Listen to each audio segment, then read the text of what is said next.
Welcome, everyone. My name is John Pappas, and welcome to Inference Swap Live. Just want you to know that you can now find our program on YouTube and on our Facebook group live with video and everything. You'll get to see my ugly mug. And this is the program where we talk and break down the presuppositions concerning the gospel and discipleship, which is the thing that our world needs right now. And we're going to talk about more about that later. But first, let's get the business out of the way. Hey, I want to thank you to our sponsor, Barney's Hub Bootery, 1198 North Main Street in Crown Point, Indiana. This is your one-stop shop for all your shoe needs and maybe outdoor clothes and some Under Armour. They got all kinds of stuff going on at this store. And right now, it's BOGO. Buy one and get one half off. So if you buy a shoe, you can get a shoe half off. If you buy a shirt, you can get a shirt half off. Whatever you want to buy, you can get it half off also. Just so you know, this is at 1198 North Main Street, but these people are, they service people because they love people. They're masked up and ready to go. So if you need something, especially in this Northwest Indiana weather where we just had 11 inches of snow and it's freezing below zero, go to this place right now and they will hook you up. Just go there, 1198 North Main Street. Also, guys, I want to encourage you to go to inferenceswap.com and become a premium member. It's just $9.99 a month, but you keep this podcast going and alive.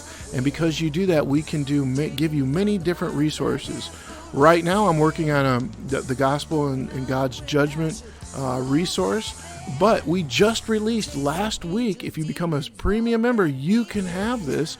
My book on audio called Screaming in the Wind is the Religion of Christianity, Keeping People from Christ.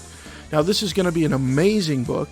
It is an amazing book, and it'll really challenge you and really challenge what you believe about the gospel and maybe some things that you've felt and considered concerning where today's church is concerning are they doing what God has called them to do and how we go about it. So this is a little bit of a challenge, but it's also an encouragement to get our feet moving towards our neighbors. Now, what's so great about this opportunity is for $9.99, you can go on the Podbean app, which is our podcasting hosting site, even though we are platformed everywhere. If you go to Podbean, you can go there and become a premium member for $9.99 a month, and it keeps this podcast alive, and you'll have access to all the premium content. And this is the deluxe edition, which means in between each chapter, the author gives you some commentary to tell you what he's thinking and feeling about each chapter. So I want to encourage you, go to the website or go to the Podbean app and become a premium member for just $9.99 a month, and it keeps us alive here. Well, everyone, thank you so much for joining us. I have a new setup, as you can see in the back. I got some new cameras I'm flipping around just to show you. Yeah, there's me. And I don't know about you guys, but I'm trying to diet right now. This COVID thing has really gotten me crazy as far as eating. And so I'm trying to just, cut off a few pounds, but isn't that what we're always doing? It's like that's the never-ending fight, ain't it? And so I want to encourage you, if you're doing the same thing, hey, I feel your pain and I feel where you're at. And I know there's a lot of people also, I wanted to say this up front, I know there's a lot of people also that are dealing with COVID or people that know COVID. And I just want you to know that this show prays for you. Me as a pastor and as a missionary, I pray for you. And so we know that I'm glad that some of the people that had this are getting off of it, but I just found out another couple of friends of mine got it. So, what do you do? So what do we talk about today? I just want to encourage you that, this show is about breaking presuppositions down about concerning the gospel and discipleship.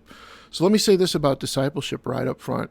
In COVID, the problem that we have with what churches are doing right now, and I'm telling you there's a lot of great churches, so don't take this as a negative against the church, but they're trying to replicate the same things they do inside the church in the outside world, thinking that what they're doing in the church is exactly what God had called them to do. Now, of course, it's good to hear a sermon. Now, of course, it's good to sing songs. And of course, it's good to fellowship spiritually with other people. But discipleship is not something that just takes place inside of a building. So the presupposition I want to break about discipleship right now is that while it's good to get away and understand what the gospel is, and so you can use the gospel as a methodology rather than sticking yourself into an assimilation process or a system in a church, what the discipleship really is it's about getting people and going to people to proclaim and seed good news right where they're at. So when you're thinking about discipleship, sure, maybe for a small season, 5-6 weeks or whatever, that you have to get yourself in order to be understand how God's going to use you in your current climate, in your neighborhood, in your coffee shop, at the pub, at the restaurant. Maybe you're meeting with people around softball or baseball or some sport. There's always some place, somewhere, that God is always moving and working on people that you're involved in, that he might lead you to. And the question is, if you were led to them, what exactly would you do? Would you just invite them to a service, or would you yourself invite them into your life? And I think that's the bigger issue. We don't want to invite people into our life. It's easier to give them to a pastor and a system. And the problem with many systems, which is what we're going to get into today, is not getting into systems, but the problem with many systems is it's a system of thought, and we just sort of don't see it is that big of a deal anymore. Back in the day, there was a lot of theological arguments, but now we don't really give a lot of thought to the systems of thought in the various churches that we're involved in. And why I'm bringing that up is because we need to understand the gospel in and of itself. And so a lot of what the gospel shows us and teaches us and demonstrates when we're reading it by these authors, by these gospel writers, and through Jesus himself, challenges the systematic things that we believe and then have just, like, we learned it one day and we don't think about it again. You know what I'm saying? So it's very important. Now, God's judgment is one of those things. Now, later on in the show, I'm going to go through what we've gone through as far as season 2. We've been learning about God's judgment and why that matters to discipleship. And right off the bat, I'll just give you, one of the things, and we're going to talk about it later, but we often have this idea that God is going to separate the wheat and the chaff, and by that we mean we're predefining what the wheat and the chaff is, meaning good people get rewarded and bad people do not. They get punished. They go to hell. Okay, but what we realize, if we have that outlook, then we divide the world into those two categories, to the good and the bad. And the problem with that is we are never on the bad side. We might do something bad, but for the most part, we're going to end up on the good side, right? And so when we're talking about God's judgment, what we're finding out is that at this point in the conversation, which we're on, week 7 here, is that Jesus has shown us that he's leveled out the playing field and that he's getting ready to go towards Jerusalem and to that cross and die. And forefront on his mind is the reality of his death and resurrection. And when we're looking at Jesus, and we're going to talk about this next week, but he's living the declaration from eternity and the reality that we're in and seeing us through his eyes of a finished work. And he's about to go finish that work so we can see it. But we're on the stage now where Jesus is now going to Jerusalem. And on the way there, he meets this guy called Lazarus. All right? And we're going to talk a little bit about that and a little bit about the state of Jesus's mind here. But the writer of the gospel, John, this is where we're sort of at today, shows us just how much at this point the hostility between the Judean authorities, the Jewish authorities, and how much hostility they have towards Jesus.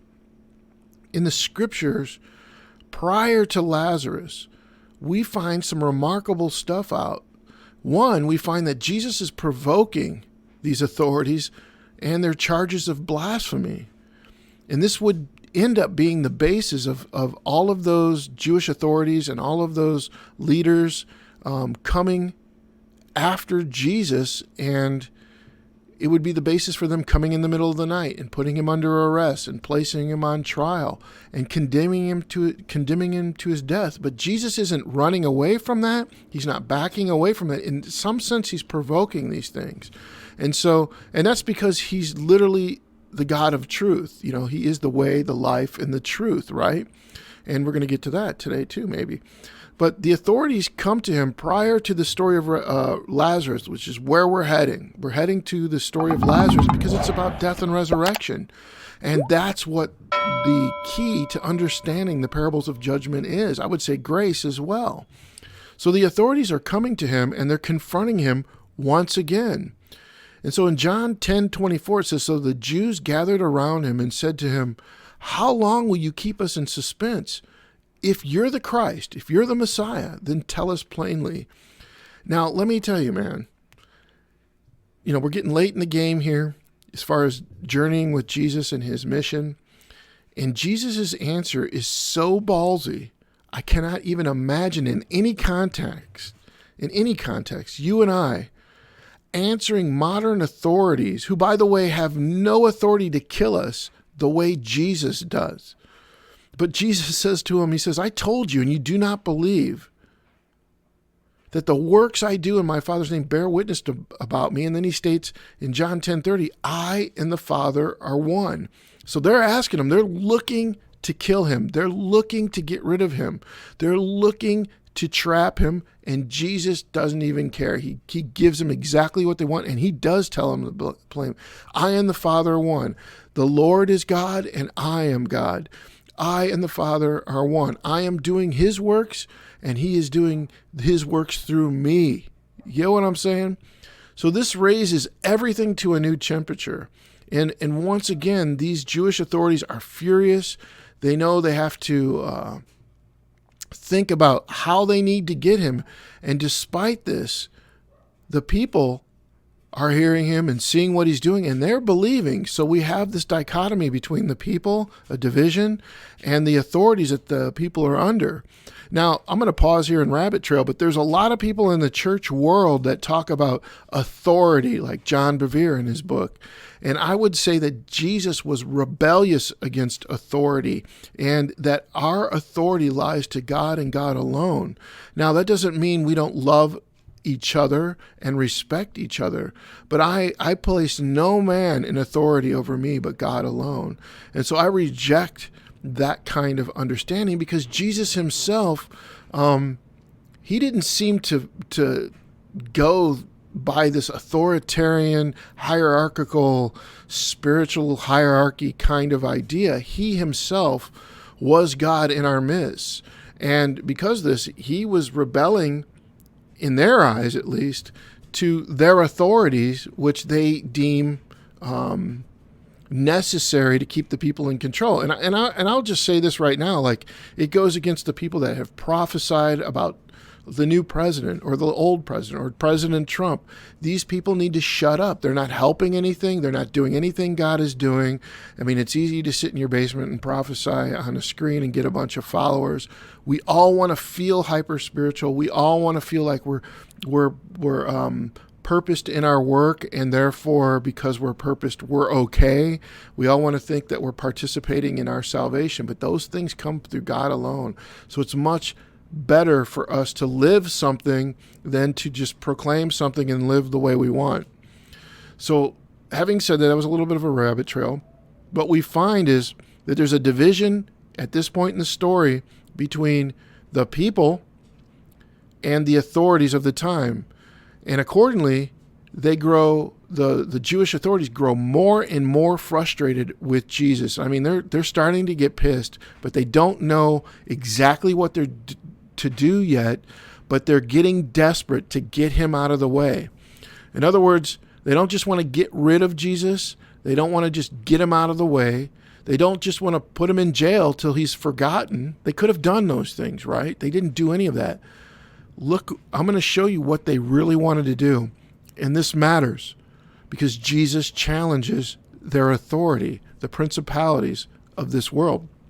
So in Mark 3:6, so what do they want? What is it that they want from Jesus if they do capture him, if they do trap him? Well, this has been going on since the beginning, but listen to Mark, how he puts it. He says, the Pharisees went out and immediately held counsel with the Herodians, another sectarian group, and they said about how to destroy him.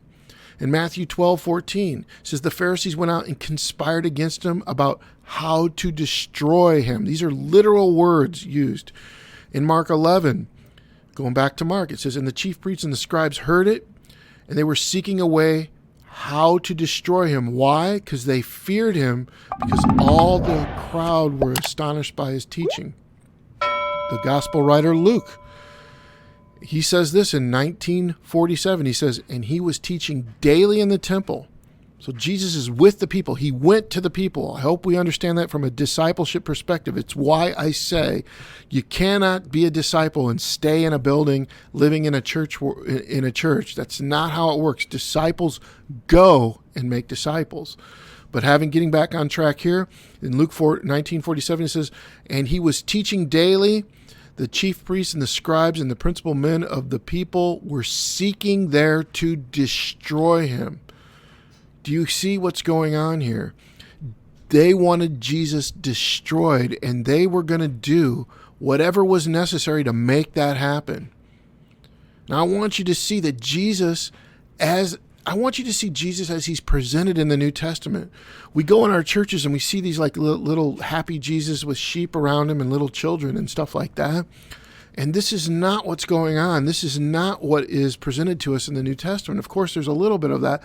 But really, Jesus wasn't some teacher who just said some wise things and patted people and laid hands on people and everything was honky-dory and they just killed him for no reason. This was the leader of a heavenly rebellion against the consequences of sin on this world. He was not somebody who separated himself from the world, but came to the world to overthrow death and to save those who were in death's grips by the consequences of sin. For the Bible says, for the wages of sin is death. If you die apart from the living Father, then you will die the death of 1,000 deaths, I guess, because you will die eternally without the living Father. If you choose not the Creator, then you choose something other than the Creator. And you tell me what that is. But Jesus put not only his life on the cross on the line, but every day he put himself on the line before the authorities of this world. He was challenging their message. He was challenging their ideas. He was challenging their theology. He was challenging how they interpreted the Bible. He was challenging what they believed about the Messiah. Remember, he said he was going to do this. Repent, the kingdom of God is at hand. Turn from everything you believe about God and follow me. That's what that means. He was the Messiah who had enemies in high places everywhere he went, from town to town to town. Jesus was the ultimate authority rebelling against their hierarchies, their spiritual structures, and their prophetic spiritual to-do lists, if you will. So this sets up something so profound and unthinkable. The authorities have to kill Jesus. And that is the story we're getting ready to go to, Lazarus being raised from the dead. So they already want to destroy him. Now think about what Jesus does in front of them concerning Lazarus. It's crazy. So what do we know about Lazarus? We've heard the story. Jesus raises Lazarus. He raises Lazarus from the dead. And we're going to talk a lot about that story next week. But I'm going to take a little turn here. Lazarus is a fascinating character within the writings of the gospel, because one of the weirdest things in Scripture is that he is introduced to us several places, but he never says a single word. And another weird thing is it's obvious that he was a dear and beloved friend of Jesus, the way he's described in these Scriptures. But again, nowhere in Scriptures Lazarus recorded ever saying a single word, although he's introduced to us several times. Lazarus was raised from the dead, and that raising solidified the moment where the Jewish authorities had to act concerning Jesus and act immediately. Now think about that. So this is what we know about Lazarus. Lazarus is fascinating.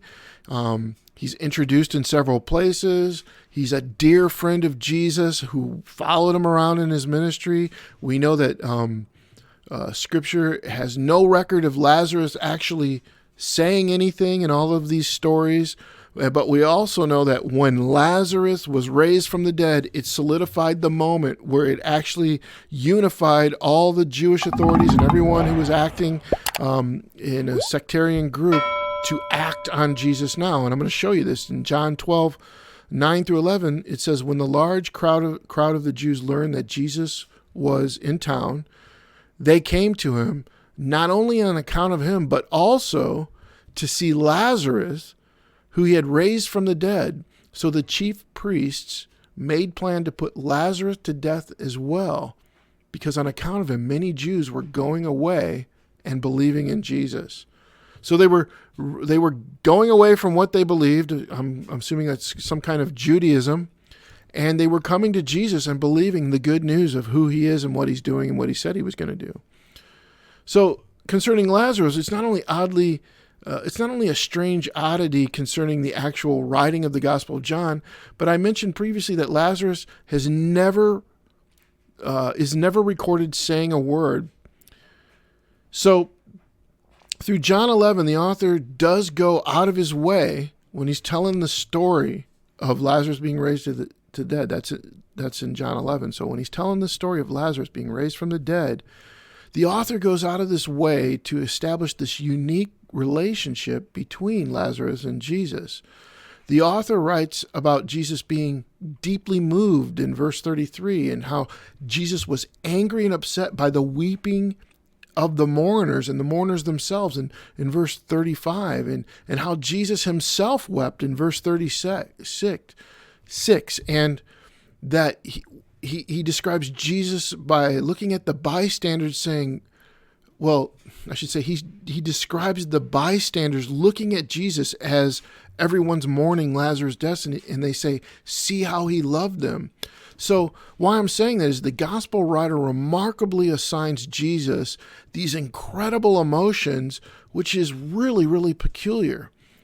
Now, even more remarkable is only after this point, okay, after this story of Lazarus, does the author of the Gospel of John make a series of references to what we call an unnamed disciple, or as other disciple, or as the famous one is the disciple whom Jesus loved.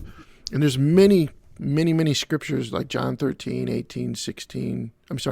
John 13 in chapter 13 in chapter 18 verses 20.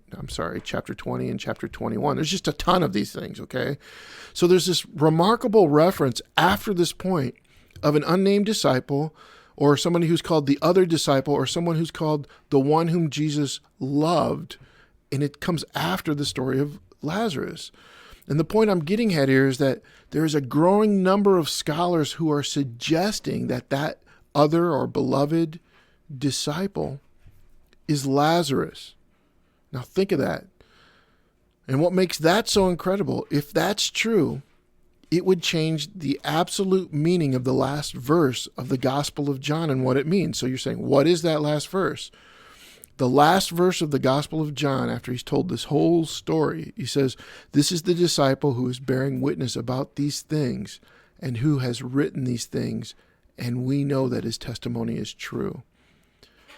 This becomes a reference not to John, Matthew, Mark, Luke, and John, but to a reference to Lazarus, who was himself brought back to life by Jesus and becomes a theological witness to Jesus' victory as the resurrection in life.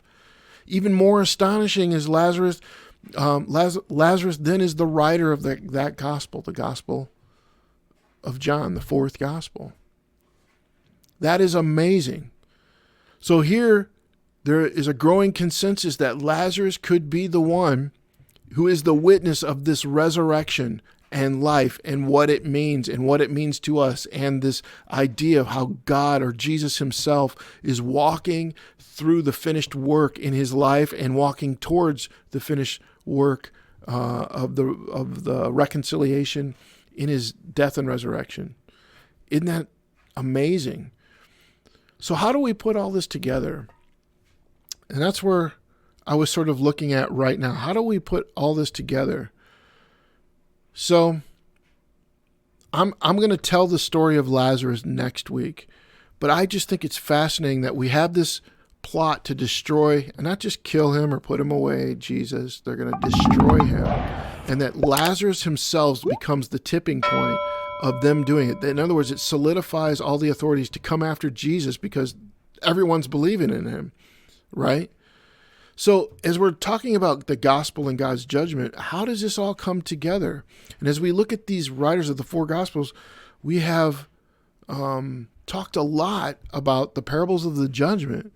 And all of this is challenging our assumptions that we bring about God and about God's judgment. But what I want to say is it frees us to love as he loves, to walk through challenges knowing that we are never forsaken or alone, to not feel guilty about standing up to the authorities around us that are wicked, that are evil, that are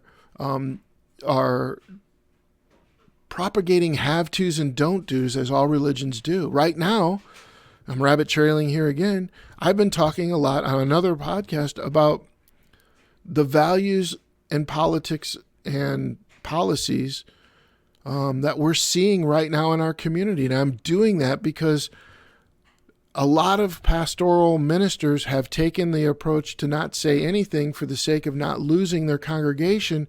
And I think that's more because they don't want to lose anybody out of their congregation to keep the doors open. But if you're not discipling in the real world and you're not challenging real thoughts and you're not challenging the reality, then we're just letting these things happen to us. And this whole thing has been about God's judgment. My headphones just literally fell out. Hold on a second. Wow. Like I stepped on my headphone jack and it literally fell out. But what I was going to say though, if the gospel and God's judgment, the parables of God's judgment or the parables of judgment are challenging what we believe about God's judgment, then wouldn't that affect on how we view the world? In other words, we just figured out that Jesus was in a complete rebellion against the authorities and the principles and the powers of its day that were leading people not to him, but actually preventing people coming to him in his name because they wouldn't do the things that they were doing. Think about that. And now we live in a political climate where they're propagating a bunch of versions of reconciliation called equity. Which is, by the way, equity is not the same thing as repentance. And matter of fact, equity doesn't even call for repentance. It just calls for what is there. They think equity will bring equality, but equality doesn't come like that. Equality can only come through God by understanding that we are God's children. And in light of that, my brothers and sisters are my neighbors, and they're the ones I am my brother's keeper. And I love them because they are children of God, not because they're black or white, not because one has privilege or another, not because of any other reason.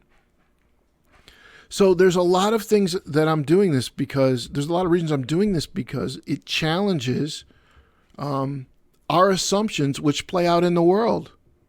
And this has to do with disciple. We have been taught to quote, you can be in the world, does not be a part of the world, but we separate from the world. And we don't go to those in the world and bring them good news. Well, what is good news concerning what we learned today and what we've been learning? Well, I'm going to go through it real quick and wrap it up with this Lazarus thing that we just talked about. But God includes everyone in what he's doing. And that's the first thing we need to remember. Our first podcast was on this. He does not start from excluding people.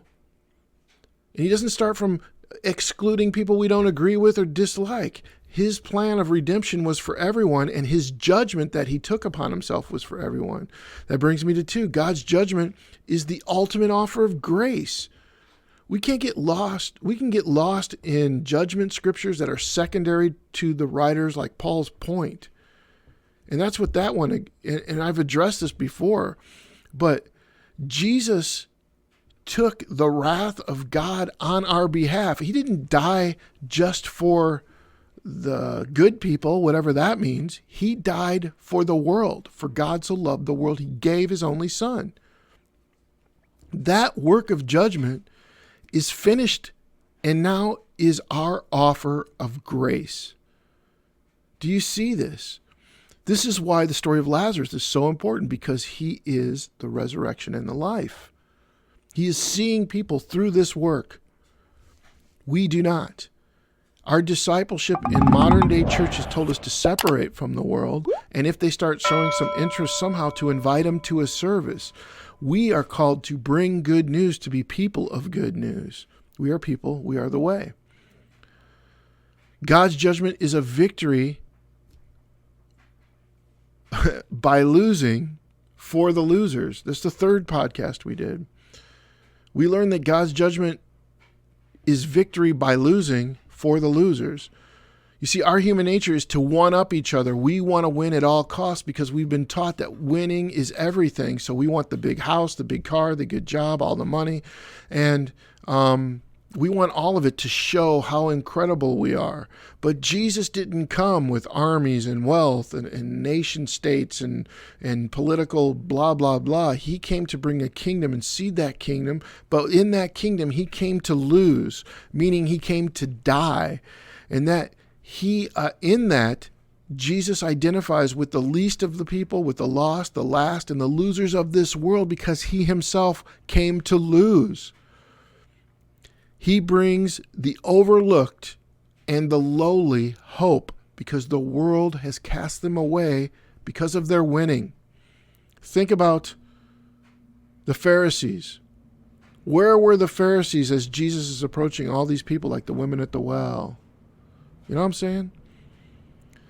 So how does that change your thinking? He came from the losers. You want to win, lose. Our fourth podcast was God's judgment means he levels the playing field. How does the losers become winners? Well, Jesus judges even while he was living through his death and resurrection. This means there was no one in his eyes that stood before him who was holy or sanctified or better than someone else. All were sinners. All fell short of the glory of God. All were the same in his eyes. The only people that did not understand this were, like I said, the winners. They didn't understand that they needed saving despite their works, what they had, their job, their ceremonies, their rituals. There were no favorites before the Lord. He leveled the playing field. Is that how you look at the world right now? Like the Republicans and Democrats before Jesus are the same? It's tough. Another thing we've talked about is God's grace was dreadful to the winners. And we talked about this through the rich young ruler, who was an example of someone who by every standard of this world was doing everything right, was success, was considered a success, was a winner. He was the one everybody wanted to be like. However, when Jesus confronts him, in other words, Jesus confronts him in his perfection that he thinks he has in his mind, and he stands in front of Jesus, he becomes naked without the things that he thought made him a winner, without the things that he thought him made him, the things that he placed his faith in, the things that he thought made him better than everybody else. And when he was confronted before Jesus in his perfection, he loses everything and he walks away from Jesus. And the prize was right there. All he had to do was die to himself and follow Christ. So what did he win? Nothing. He lost everything because he thought he was a winner and he couldn't find Jesus without winning. Think about that. Jesus, the creator of all things, in him and all things were created. In and through all things were created in Jesus. And Jesus invites him into his life, and he doesn't go because he was afraid to lose what he's clung on to in this life. What we learn? The first will be last, the last will be first. In the kingdom, the losers win and the winners lose. We have to understand that. What do you cling on to in this world that prevents you to talk to your neighbor about the good, or to do what God has called you to do? Another one is God's judgment is the grace. God's judgment is that grace and Jesus are the reward. You see, many people have this false understanding about God's judgment, and I keep harping on this on every podcast, because in this false understanding, we separate ourselves from the world. We do not become the people that God called us to be. We do not become his hands and feet. We do not become his body, his arms. We do not walk ourselves across the street. We do not do what God has called us to do, because we believe in the judgment of God, that the righteous get rewarded and the evil people get punished. Excuse me. And this leads us to judge other people that way, to separate the world, to categorize our lives. But Jesus tells us that these judgments are not in line with what he's doing in the world, with his joy, with his rest, and with his peace. Now, in this, we talked about the parable of the laborers, where the main guy, the guy that is the boss, he gives everybody the same reward, but it teaches us that Jesus gives grace and reward not based on our labor, but on what he did. And it's his reward to give. And it's the same reward as Billy Graham. We pedestal guys like Billy Graham. You see what I'm saying? I mean, I remember being at a missionary convention, and I was going to get ordained and stuff, and they brought up this speaker, and they introduced him, and in that introduction, it took 8 minutes to get through his accolades. And I can tell you that no one gives a shit. Just go do what you're called to do. I don't need accolades to do what I'm called to do. We're not trying to impress anybody here. We're trying to live out something and draw other people into it. But we like our spiritual resumes, don't we? The reward is that we get God's grace and we get the Lord himself. We have to understand that there's no spiritual caste system in God's kingdom or in heaven. This brings us to our next one, and I'm wrapping it up here. I know I'm going a little late, but I wanted to wrap this. I wanted to bring this together as we go into the next week's podcast. God's victory is our victory. You know, Paul once said that if Jesus had not been raised from the dead, then our faith is futile, then we misrepresent God, that everyone remains in their sin, and there is absolutely no hope. But did you know hope is dangerous, and the world and its religion want to destroy anything that they cannot have power over? This is what principalities and powers mean. And Jesus, principalities and powers, I wrote about this in my book, they look at Jesus as a way to destroy him, because then they can show you that his hope is not the way, that they are more powerful. Yet Jesus does the one thing that no one expects. He doesn't just overcome these powers and principalities in this world. He reconciles them back to himself to align them the way he needs them to be aligned, to do the things he's going to do, so that no thing can have power over us, that we will always be free. He teaches us to live as new creation. The story of Lazarus is part one that gives new life and new hope, because Jesus will raise us from the death and nothing will have victory over us. Think about that. Jesus raises people from death. And because Lazarus himself not only experienced this, but watched Jesus accomplish this, whoa, how about hope there? How about knowing that God is with us in the moment, in eternity? He's covered our past, he's covered our present, he's covered our future. No matter what you're going through. To my friends with COVID out there, God will not forsake you. You are covered no matter what happens. Place your faith there. Do what you got to do. Go to the doctor. Take the medicine. Do all those things. But know that it is God who is our healer, our provision, our provider. He is the one, the way, the truth, and the life.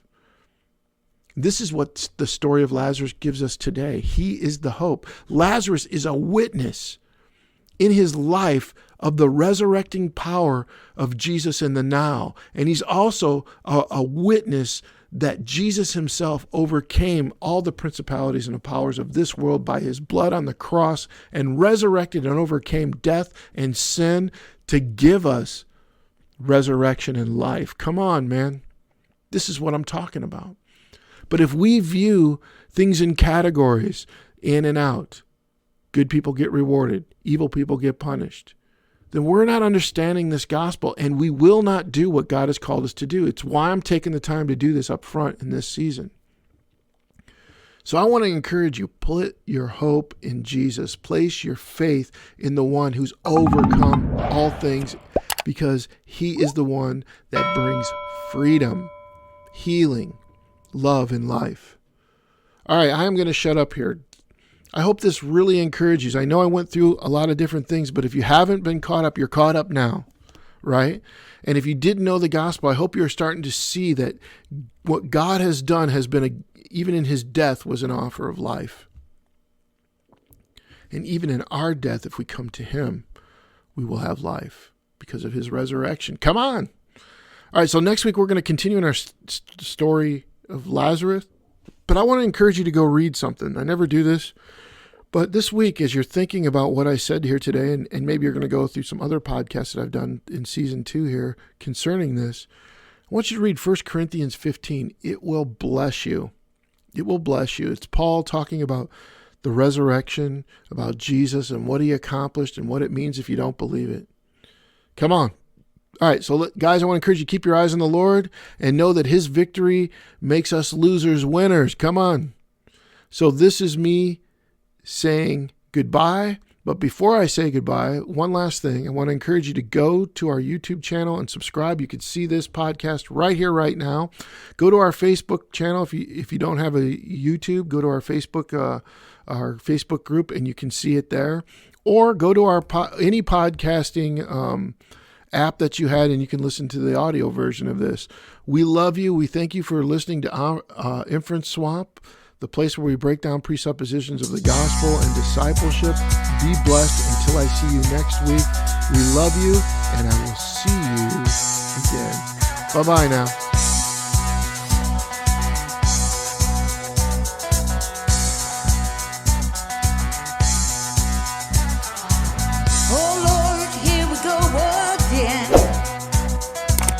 Wishing I was back where I began, back when I had a peace of mind.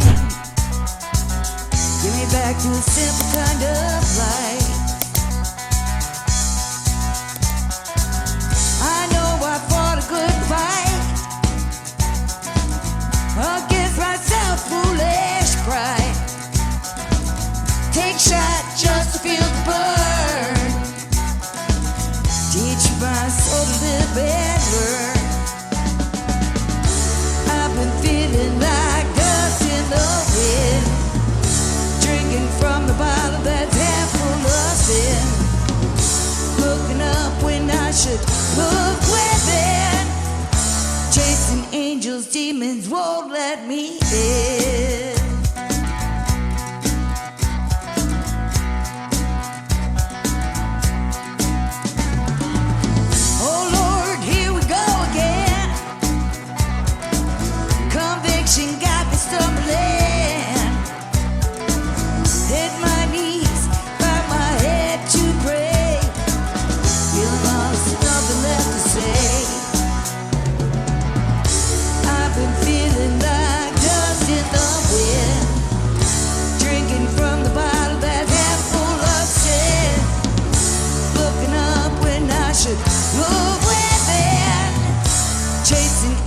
Demons won't let me in. Won't let me in.